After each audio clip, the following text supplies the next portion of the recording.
Sindh high court Dawood engineering university में कंहिं बि क़िस्म जी एहतजाज ते पाबंदी हणी छॾी आहे। दाऊद इंजीनियरिंग यूनिवर्सिटी जे वीसी पारां रेस्ट्रिकेट कयल 12 शागिर्दनि जी दरख़्वास्त ते ॿुधणी दौरान मुतासिर शागिर्दनि ऐं दाऊद यूनिवर्सिटी जा वकील पेश थिया।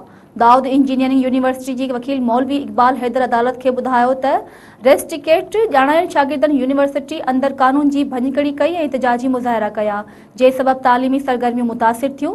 यूनिवर्सिटी जे कानून मूजिब 6 महीननि लाइ संदन दाख़िला रद्द कई वई आहे। ॿुधणी दौरान सिंध हाई कोर्ट जे वक़्ती chief justice Aqeel Abbasi remarks ॾींदे चयो त तालीमी सरगर्मियुनि दौरान कंहिं बि शागिर्द तोड़े सियासी विंग सां तालुक़ रखंदड़ कारकुन खे एहतजाज करण या मादरे इल्मीअ जो माहौल ख़राब करण जी इजाज़त न ॾिनी वेंदी। चीफ जस्टिस वकीलनि ऐं शागिर्दनि खे दाऊद यूनिवर्सिटी या उन जे वाइस चांसलर ख़िलाफ़ कंहिं बि क़िस्म जे एहतजाज करण खां सख़्ती सां मना करे छॾियो। अदालत चयो त कंहिं बि धुर अदालत जे हुकमनि ते अमल न कयो त उन ख़िलाफ़ सख़्त क़ानूनी कार्रवाई कई वेंदी।